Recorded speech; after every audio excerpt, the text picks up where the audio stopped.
स्वागत है आप सभी का जीएस मैग्नेट के इस यूट्यूब प्लेटफॉर्म पे।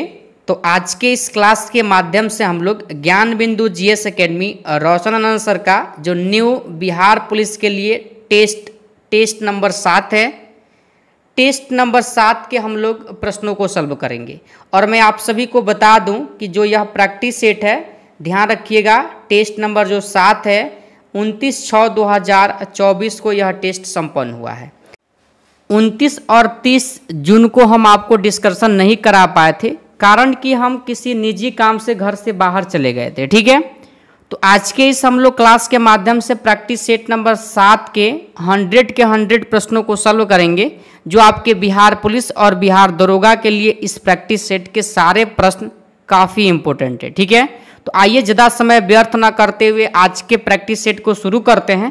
प्रैक्टिस सेट शुरू करने से पहले अगर आप इस चैनल पर नए हैं तो ज़रूर चैनल को सब्सक्राइब करके बगल वाले बेल घंटी को प्रेस कर दीजिएगा, ताकि कोई भी वीडियो बिहार पुलिस, बिहार दरोगा या BSSC से संबंधित इस चैनल पर लाया जाए तो यूट्यूब के माध्यम से वीडियो का नोटिफिकेशन आप तक मिले और आप आसानी से उस वीडियो को देख सके। ठीक है, तो आइए हम लोग आज के पहले प्रश्न को सॉल्व करते हैं।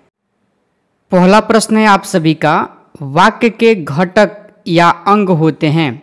तो देखिए, अगर वाक्य के घटक और अंग की बात किया जाए तो अगर इस प्रश्न के लिए आप ऑप्शन ए बता रहे हैं तो बिल्कुल आपके प्रश्न का सही जवाब है। ठीक है, उद्देश्य और विधेय होते हैं। ठीक है, ध्यान रखिएगा, उद्देश्य किसे कहा जाता है तो जिसके बारे में कुछ बतलाया जाता है उसे उद्देश्य कहा जाता है, और जिसके विषय में कुछ कहा जाता है उसे विधेय कहा जाता है। ठीक है, तो ध्यान रखिएगा, वाक्य के घटक या अंग आपसे पूछे तो ध्यान रखिएगा उद्देश्य और विधेय हो जाएगा। ऑप्शन ए हो जाएगा पहले नंबर प्रश्न का सही जवाब। ठीक है, दूसरा प्रश्न पूछा गया है, जिन वाक्यों में एक उद्देश्य तथा एक विधेय होता है उसे क्या कहा जाता है।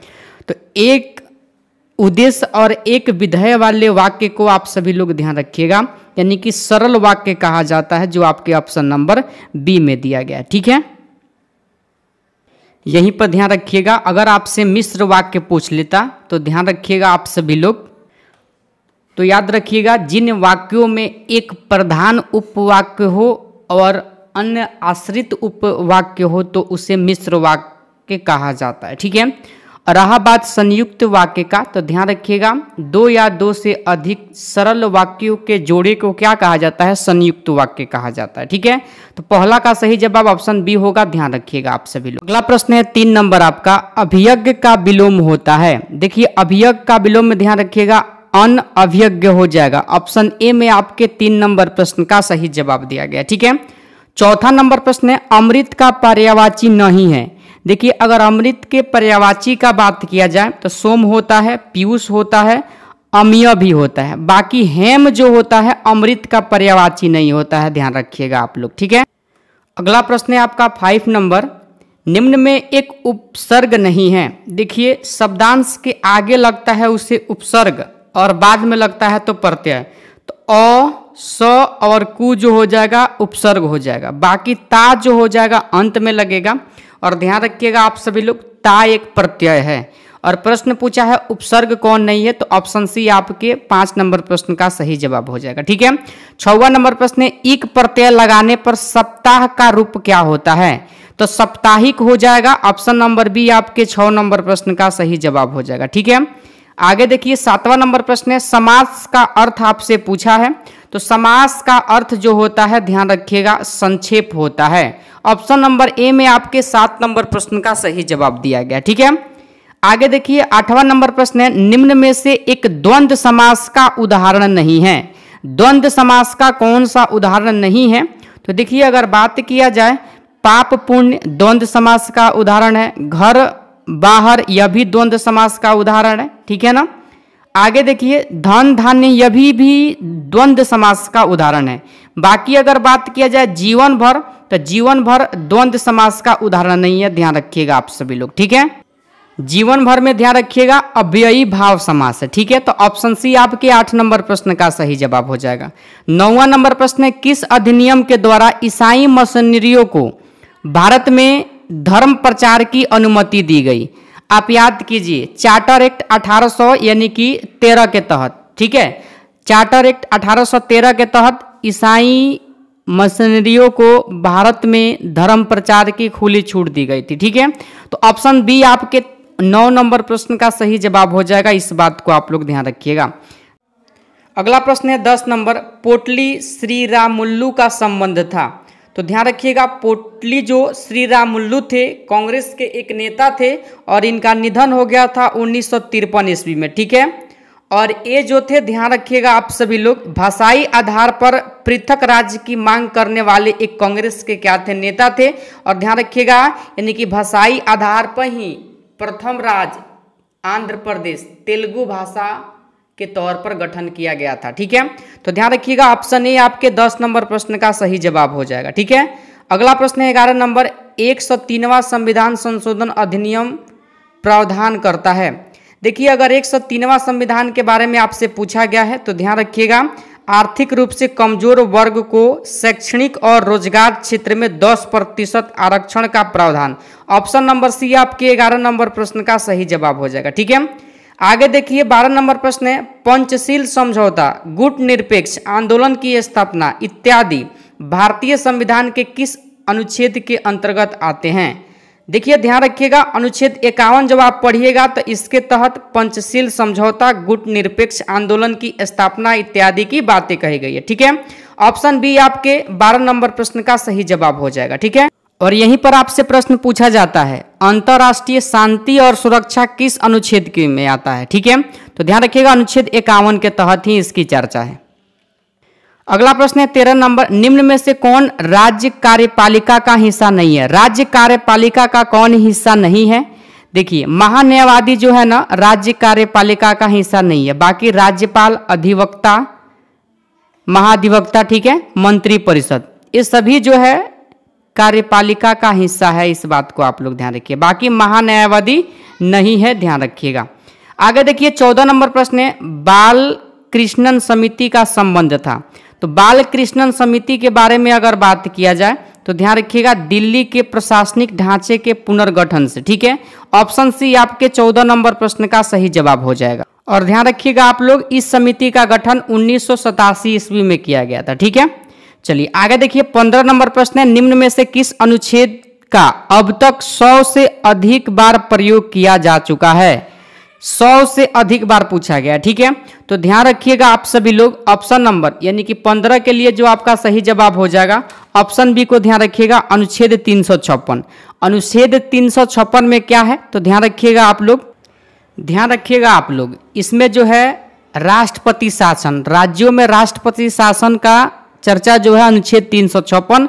और ध्यान रखिएगा, राष्ट्रीय आपात जो लगता है अनुच्छेद 352 के तहत। ठीक है, और वित्तीय आपात ध्यान रखिएगा आप सभी लोग, अनुच्छेद 360 के तहत। इस बात को आप लोग ध्यान रखिएगा। ठीक, अगला प्रश्न है 16 नंबर, 1907 में एक रॉयल आयोग का गठन किसकी अध्यक्षता में किया गया। अध्यक्षता यहाँ पर पूछा गया है, ध्यान रखिएगा आप सभी लोग, हब हाउस के। ठीक है, ऑप्शन नंबर सी आपके 16 नंबर प्रश्न का सही जवाब हो जाएगा। आगे देखिए 17 नंबर प्रश्न है आपका, राष्ट्रीय गौरव का अनादर करने के लिए सजा प्राप्त व्यक्ति कितने वर्षों तक लोकसभा और विधानसभाओं के चुनाव लड़ने के लिए अयोग्य होगा। कितने वर्षों तक, तो ध्यान रखिएगा आप लोग 6 वर्षों तक। ऑप्शन नंबर ए आपके 17 नंबर प्रश्न का सही जवाब हो जाएगा। ठीक है, चलिए आगे देखिए 18 नंबर प्रश्न है, निम्न में से कौन दिए गए विकल्पों में वरीयता क्रम में सबसे ऊपर होंगे। देखिए, ऑप्शन के अनुसार अगर बात किया जाए तो ध्यान रखिएगा, सबसे ऊपर हो जाएगा ऑप्शन नंबर यानी कि डी, भारत रत्न से सम्मानित व्यक्ति, क्योंकि भारत रत्न भारत का सबसे बड़ा पुरस्कार माना जाता है। इस बात को आप लोग ध्यान रखिएगा। ठीक है, यानी कि 18 का सही जवाब ऑप्शन नंबर डी हो जाएगा आपका। ऐसे अगर देखिएगा वरीयता क्रम को तो ध्यान रखिएगा, पहले राष्ट्रपति आएंगे, उसके बाद उपराष्ट्रपति, प्रधानमंत्री, राज्यों के राज्यपाल, भूतपूर्व राष्ट्रपति, उसके बाद आ जाएंगे क, यानी कि 5 के क बांटिएगा तो उप प्रधानमंत्री। ठीक है, 6 नंबर पे आएंगे भारत के मुख्य न्यायाधीश, लोकसभा के अध्यक्ष, केंद्रीय मंत्रिमंडल के मंत्री, मुख्यमंत्री अपने राज्य में। ठीक है ना, ध्यान रखिएगा। 7 का क यानी कि भारत रत्न से सम्मानित व्यक्ति, मतलब ये जो है ना भारत के वरीयता क्रम आपको दिया गया है, सबसे ऊंच कौन है, ध्यान रखिएगा आप सभी लोग। ठीक है, अगला प्रश्न है 19 नंबर, विषम को चुनना है। देखिए, पहला जो आपका आकृति दिया गया ना, ये 45 डिग्री के कोण पर झुका है, यह भी 45 डिग्री, यह भी 45 डिग्री के कोण पर झुका है, लेकिन एकदम यह सीधा है। देखिए तो सीधा कितना डिग्री का कोण, 180 डिग्री का कोण बनता है। तो यही आपका विषम हो जाएगा ऑप्शन नंबर डी में। ठीक है, देखिए 19 से आगे आपको 30 तक ऐसे प्रश्न मिलेंगे, ठीक है, जिसमें आपको रीजनिंग, इंग्लिश, मैथ के प्रश्न शामिल होंगे। ठीक है, और आप सभी जानते हैं कि मैथ रीजनिंग के प्रश्नों का डिस्कशन आपको पीडीएफ फॉर्मेट में दिया जाता है, लेकिन क्लास में आपको आंसर बता दिया जाता है, जिससे आपका स्कोर पता लगे कि आपका प्रैक्टिस सेट 7 में कितना मार्क्स गया है। ठीक है, चलिए आगे देखिए 20 नंबर प्रश्न को सॉल्व किए होंगे, तो इस प्रश्न का सही जवाब ऑप्शन बी आ जाएगा। ठीक है, 21 नंबर प्रश्न का सही जवाब आपका ऑप्शन नंबर डी आ जाएगा। ठीक है, जल्दी जल्दी हम आंसर बता देते हैं। 22 नंबर प्रश्न को देखिए, जहाज का संबंध कप्तान से तो अखबार का संबंध किससे हो जाएगा, तो ध्यान रखिएगा संपादक से हो जाएगा, ऑप्शन नंबर डी। ठीक है, 23 नंबर प्रश्न आप सॉल्व किए होंगे, तो इस प्रश्न का जो सही जवाब आ जाएगा, ध्यान रखिएगा आप सभी लोग, डिस्कशन आपको मिलेगा, सारे प्रश्न का सोल्यूशन मिलेगा आपको। ठीक है, 23 का सही जवाब आपका ऑप्शन डी आ जाएगा, 13 आएगा। ठीक है, चलिए कैसे आएगा आप लोग जरूर देख लीजिएगा एक बार डिस्कशन को। चलिए आगे देखिए, इंग्लिश के प्रश्न आप सभी लोग डिस्कशन के माध्यम से मिला लीजिएगा। ठीक है, और यहाँ पर हम आप सभी को आंसर बता देते हैं। 24 नंबर प्रश्न का सही जवाब ऑप्शन नंबर बी हो जाएगा। ठीक है, आगे देखिए 25 नंबर प्रश्न का सही जवाब आपका ऑप्शन नंबर डी हो जाएगा। ठीक है, 26 नंबर प्रश्न अगर आप सॉल्व किए होंगे, प्योर का एंटोनियम पूछा है, तो इसका एंटोनियम जो हो जाएगा, ध्यान रखिएगा आप सभी लोग, ऑप्शन नंबर यानी कि टेंटेड हो जाएगा, ऑप्शन नंबर डी। ठीक है, आगे देखिए 27 नंबर प्रश्न को सॉल्व किए होंगे, तो द गिफ्ट ऑफ गैब आपसे क्या पूछा गया है, मीनिंग ऑफ द आइडियम पूछा गया है। ठीक है, ध्यान रखिएगा 27 नंबर प्रश्न का सही जवाब ऑप्शन नंबर ए आ जाएगा। ठीक है, गिफ्ट ऑफ स्पीकिंग।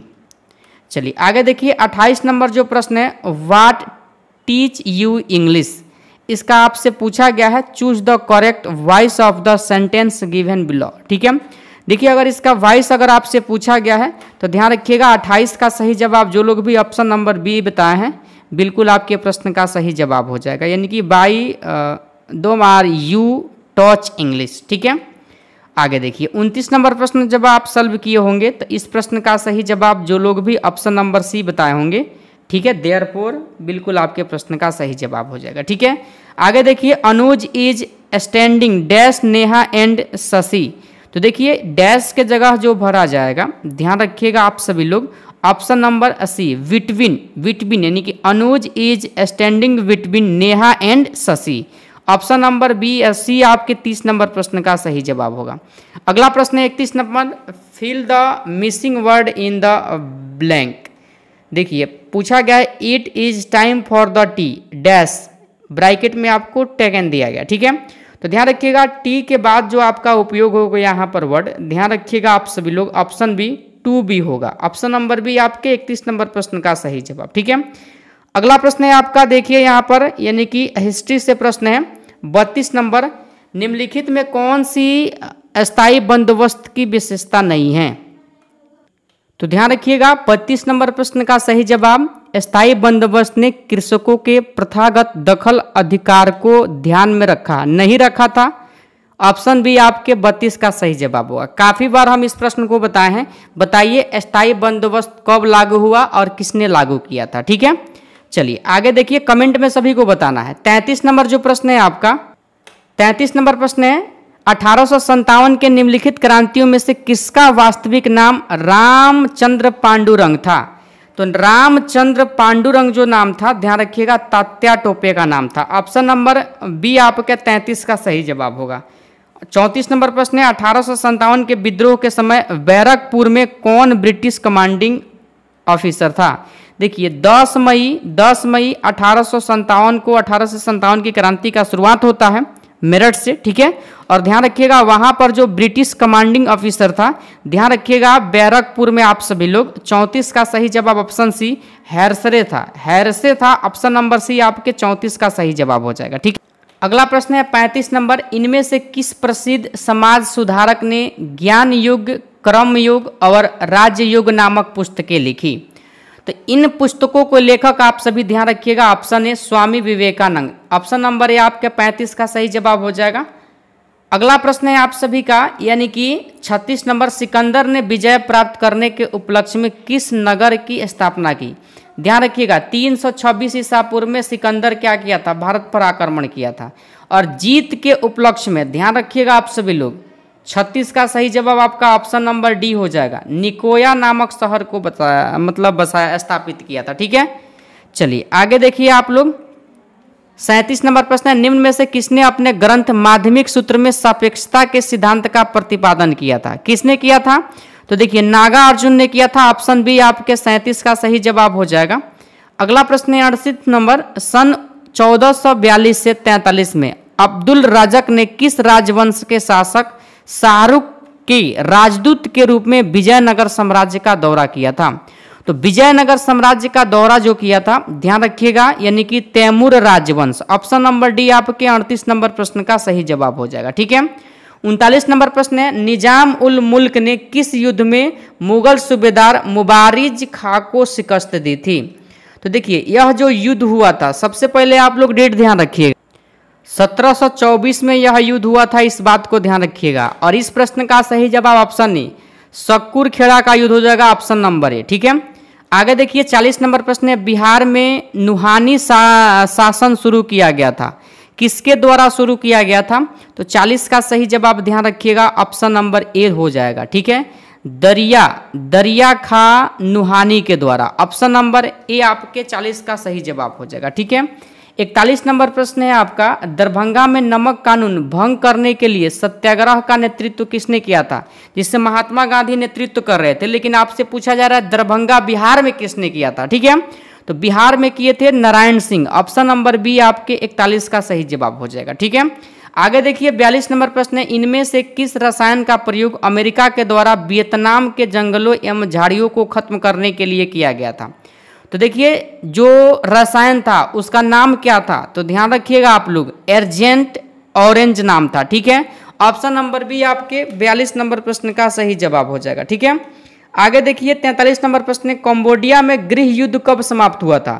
तो कंबोडिया में गृह युद्ध की अगर समाप्ति को देखा जाए तो ध्यान रखिएगा आप लोग, यानी कि 1975 में हुआ था। कब हुआ था? 1975। ऑप्शन नंबर डी आपके 43 नंबर प्रश्न का सही जवाब हो जाएगा। ठीक है, आगे देखिए 7 से 8 प्रश्न आपके वीवीआई मैथ के प्रश्न हैं। डिस्कशन आप लोग टेलीग्राम पर जाकर के जरूर देख लीजिएगा, सारे प्रश्न का फुल डिस्कशन आपको मिलेगा। ठीक है, लेकिन यहाँ पर आप आंसर मिला लीजिए, जैसे आपको पीडीएफ मिला था ना क्वेश्चन को सॉल्व करने के लिए, आपका मार्क्स कितना गया है प्रैक्टिस सेट 7 में, आप यहाँ पर आंसर जरूर मिला लीजिए। ठीक है, 44 का सही जवाब जो लोग भी ऑप्शन नंबर ए लगाए हैं, ठीक, सॉरी सी लगाए हैं, 44 के लिए ऑप्शन सी 10% बढ़ेगी, 44 का सही जवाब हो जाएगा। ठीक है, 45 नंबर प्रश्न जो है ध्यान रखिएगा, 45 का सही जवाब ऑप्शन नंबर डी हो जाएगा, 7 आएगा। ठीक है, चलिए आगे देख लीजिए मैथ के प्रश्न। अगर आप नए देख रहे हैं इस क्लास को तो जरूर आप लोग वीडियो को स्टॉप करके सॉल्व कर लीजिए। ठीक है, बेस यही रहेगा आपके एग्जाम में, ध्यान रखिएगा।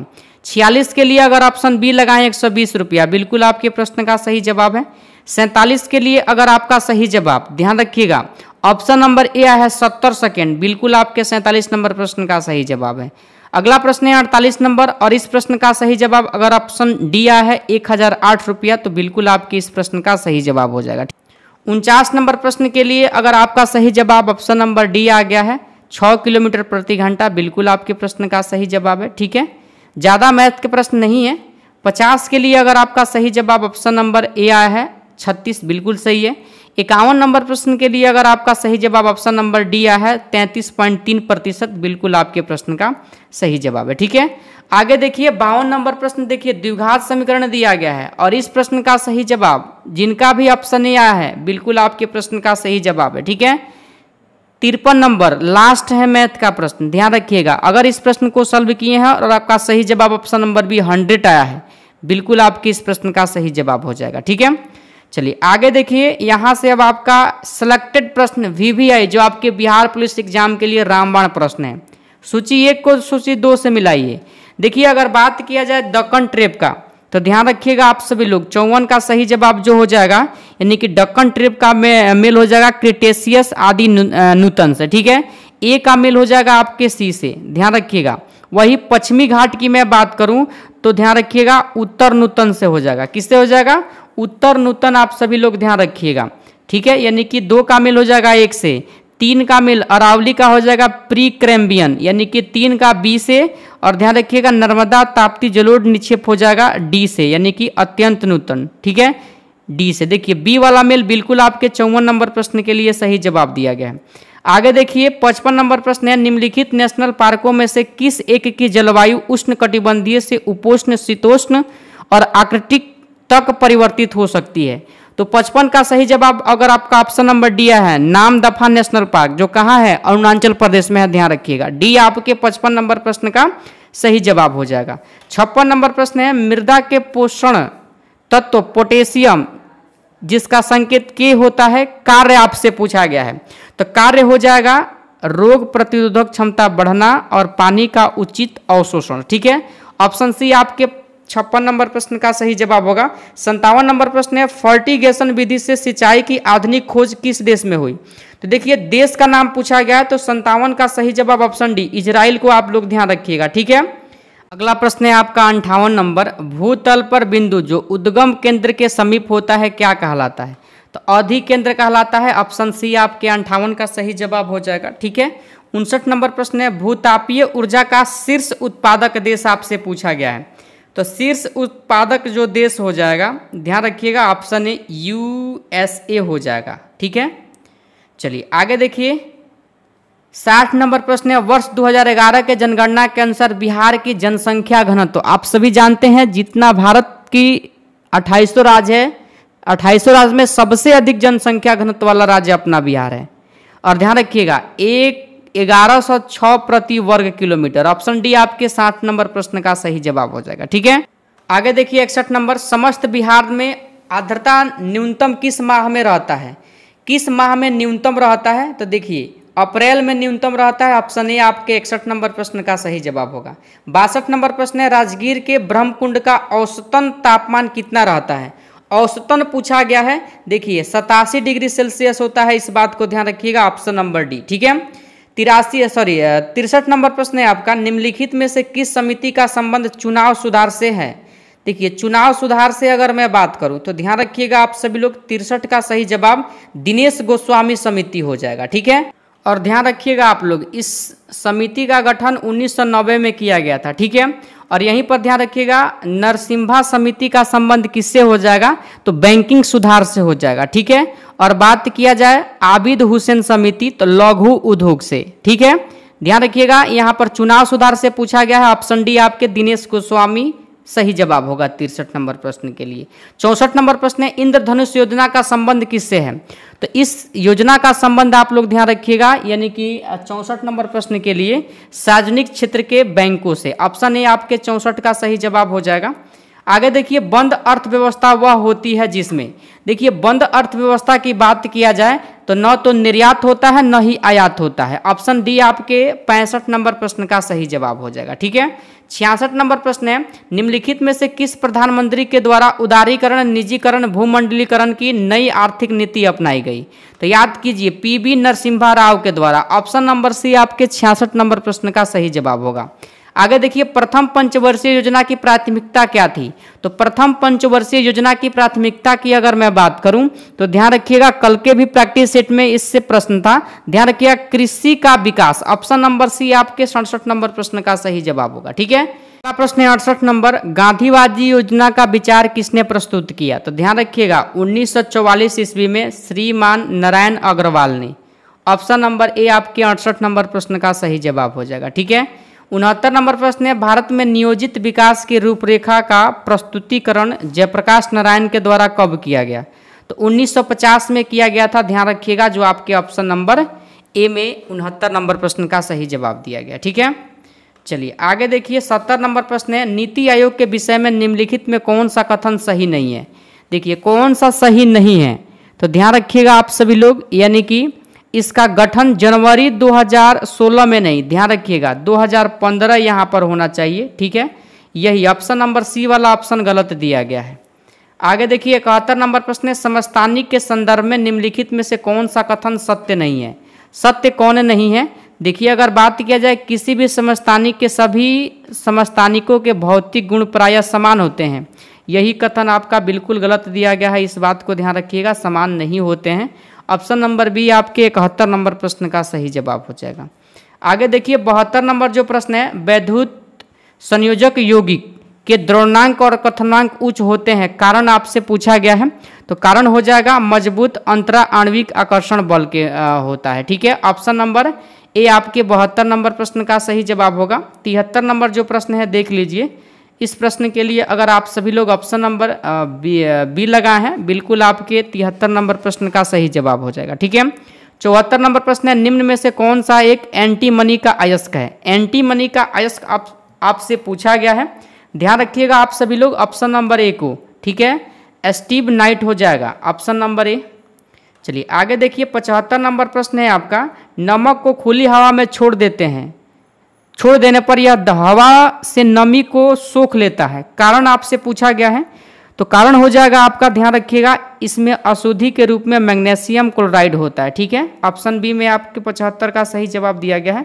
76 नंबर प्रश्न है, जीवित मानव शरीर में सबसे कम पाया जाने वाला तत्व, सबसे कम पाया जाने वाला तत्व ध्यान रखिएगा, यानी कि मैग्नीज हो जाएगा option number D. Carbon tetrachloride को अन्य किस नाम से जाना जाता है? तो इसे जो जाना जाता है, ध्यान रखिएगा आप सभी लोग, इंपॉर्टेंट प्रश्न है, पायरीन के नाम से जाना जाता है। ठीक है, चलिए आगे देखिए 78 नंबर प्रश्न, साबुन निर्माण में होने वाली अभिक्रिया साबुनीकरण कहलाती है, मूलतः साबुन किसके सोडियम या पोटेशियम लवण होते हैं?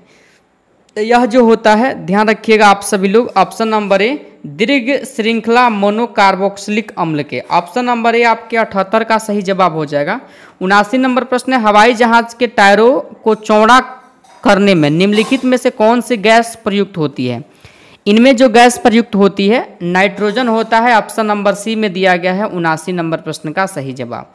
80 नंबर प्रश्न है, निम्नलिखित में से कौन सी कोशिकीय अपशिष्ट है? तो अपशिष्ट के रूप में आप सभी लोग ध्यान रखिएगा, यानी कि O2 आप लोग ध्यान रखिएगा। ठीक है, चलिए आगे देखिए 81 नंबर प्रश्न है, निम्न में से किस प्रक्रिया के कारण समुद्र का पानी नीला दिखाई देता है? तो समुद्र का पानी जो नीला दिखता है, ध्यान रखिएगा, यानी कि प्रकीर्णन के कारण, ऑप्शन नंबर सी में आपके इस प्रश्न का सही जवाब दिया गया। अगला है 82 नंबर प्रश्न, लेंस की फोकस दूरी, अपवर्तनांक और वक्ता त्रिज्या में संबंध आपसे पूछा गया है। तो संबंध जो होता है, ध्यान रखिएगा, 1/f equal mu -1 into 1/r1 plus 1/r2, option number A का जो मेल है बिल्कुल आपके इस प्रश्न का सही जवाब हो जाएगा। फ्रिज में फ्रीओन द्रव एक वाष्पक कुंडली में भरी रहती है, जो वाष्पकृत होकर ठंडक उत्पन्न करती है, यह वाष्पक कुंडली बनी होती है, किसकी बनी होती है? तो ध्यान रखिएगा ऑप्शन सी, तांबा की बनी होती है। ठीक है, लेंस की क्षमता 84 नंबर प्रश्न में पूछा गया है, तो डायऑप्टर हो जाएगा, काफ़ी इजी प्रश्न है, आप सभी लोग ध्यान रखिएगा।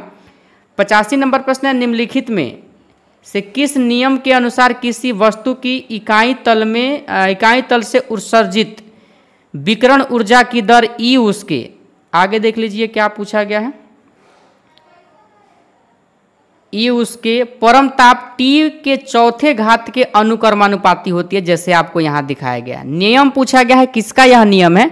तो ध्यान रखिएगा, स्टीफन का नियम हो जाएगा। ठीक है, 86 नंबर प्रश्न है, जल में ध्वनि की चाल कितनी होती है? तो जल में पूछा गया है, न कि आपको ठोस में पूछा गया है। तो जल में पूछा गया है, तो 1493 मीटर पर सेकेंड, ऑप्शन ए आपके 86 का सही जवाब हो जाएगा। आगे देखिए, रेडियो किस सिद्धांत पर कार्य करता है? तो रेडियो का जो सिद्धांत का कार्य है, ध्यान रखिएगा, अनुनाद हो जाएगा, ऑप्शन नंबर बी। आगे देखिए 88 नंबर पर, सामान्य श्वसन के दौरान लगभग वायु कितनी आयतन फेफड़े में हर समय भरी रहती है? हर समय पूछा गया है, तो ध्यान रखिएगा, हर समय जो भरी रहती है 1500 मिलीलीटर, ऑप्शन नंबर सी आपके 88 का सही जवाब हो जाएगा। 89 नंबर प्रश्न है, सबसे पहले डीएनए की खोज किसने किया था? तो सबसे पहले डीएनए को जो खोजा था, ध्यान रखिएगा, फ्रेडरिक मिसर ने खोजा था, ऑप्शन नंबर ए आपके 89 नंबर प्रश्न का सही जवाब हो जाएगा। 90 नंबर प्रश्न है, निम्नलिखित में से कौन सा अलैंगिक प्रजनन का एक भाग नहीं है? अलैंगिक प्रजनन का एक भाग कौन नहीं है? देखिए, विखंडन तो है, बाउंड्री फ्यूजन भी है, मुकुलन भी है, पर निषेचन नहीं है, इस बात को ध्यान रखिएगा, ऑप्शन नंबर ए आपके 90 नंबर प्रश्न का सही जवाब हो जाएगा। ठीक है, यह जो है लैंगिक प्रजनन का भाग है। ठीक है, 91 नंबर प्रश्न है आपका, पेयजल में कोलीफॉर्म की उपस्थिति किसका लक्षण है? तो यह जो लक्षण हो जाएगा, ध्यान रखिएगा ऑप्शन डी, मानव अपशिष्ट से संदूषण। ठीक है, चलिए आगे देखिए 92 नंबर प्रश्न है, पर्यावरण अध्ययन के संदर्भ में CERS किससे संदर्भित करता है? किसे करता है? देखिए इसका फुल फॉर्म आपसे पूछ लिया गया। ठीक है, तो ध्यान रखिएगा 92 का सही जवाब सर्टिफाइड एमिशन रिडक्शन हो जाएगा। ऑप्शन नंबर ए में 92 का सही जवाब है। 93 नंबर प्रश्न है, मकड़ियों में कितनी जोड़ी आंखें होती है? जोड़ी में देकर के पूछा है, तो ध्यान रखिएगा आप सभी लोग ऑप्शन नंबर सी यानी कि 4। ठीक है, आगे देखिए 94 नंबर प्रश्न है, वह आयन जो रुधिर प्लाज्मा में उपस्थित नहीं होता है, नहीं होता है, तो ध्यान रखिएगा option D Cu+। Option number D आपके 94 का सही जवाब होगा। गन्ने का नासी जीवन कौन सा है? तो देखिए इस प्रश्न का सही जवाब ऑप्शन नंबर ए, ध्यान रखिएगा, पिंक बोरर। 96 नंबर प्रश्न है, दुनिया के सबसे बड़े लिथियम भंडार की खोज की गई है, कहाँ पर की गई है? तो ध्यान रखिएगा ऑप्शन नंबर 96 के लिए सही जवाब ए हो जाएगा, साल्टन सागर में। ठीक है, आगे देखिए 97 नंबर प्रश्न है, मोबाइल ब्रिज सिस्टम सर्वर किसके द्वारा लॉन्च किया गया है? किसके द्वारा लॉन्च किया गया है? तो यह जो लॉन्च किया गया है DRDO के द्वारा लॉन्च किया गया है। ऑप्शन सी आपके 97 का सही जवाब होगा। 98 नंबर प्रश्न है, PM जनमन अभियान का संबंध किससे है? तो इस अभियान का संबंध जो हो जाएगा, ध्यान रखिएगा आप सभी लोग, ऑप्शन नंबर डी से हो जाएगा, जनजातियों से हो जाएगा। ठीक है, 99 नंबर प्रश्न जो है आपका देख लीजिए, दिसंबर 2023 में पूर्वी क्षेत्रीय परिषद की 26वीं बैठक का आयोजन कहाँ किया गया? तो इस बैठक का आयोजन अपने पटना में किया गया था। ध्यान रखिएगा ऑप्शन सी हो जाएगा इस प्रश्न का सही जवाब। और प्रैक्टिस सेट नंबर 7 का लास्ट प्रश्न आपका 100 नंबर है, 16वें वित्त आयोग के अध्यक्ष के रूप में निम्न में से किसे नियुक्त किया गया है? तो अरविंद पनघड़िया को किया गया है। ऑप्शन नंबर ए आपके 100 नंबर प्रश्न का सही जवाब हो जाएगा। ठीक है, तो प्रैक्टिस सेट नंबर 7 का 100 प्रश्न आपका इस प्रैक्टिस सेट में कंप्लीट हुआ। आप सभी को अपना अपना मार्क्स जरूर कमेंट बॉक्स में बताना है, जिससे हमें यह पता चले किस स्टूडेंट का प्रत्येक सेट में मार्क्स कितना जा रहा है, यानी कि बढ़ रहा है या घट रहा है। ठीक है, चलिए तो इस सेशन को यहीं पर समाप्त करते हैं। सेशन अच्छा लगा हो तो जरूर आप लोग सेशन को लाइक कर दीजिएगा। चैनल पर नए हैं, चाहते हैं सिलेक्टेड प्रश्नों का जो प्रैक्टिस सेट है ज्ञान बिंदु GS अकेडमी रोशनानंद सर का, अगर आप फ्री ऑफ कॉस्ट सॉल्व करना चाहते हैं, जरूर आप लोग चैनल को सब्सक्राइब कर लीजिएगा। ठीक है, चलिए तो फिर मिलते हैं अगला प्रैक्टिस सेट के साथ। तब तक के लिए जय हिंद, जय भारत।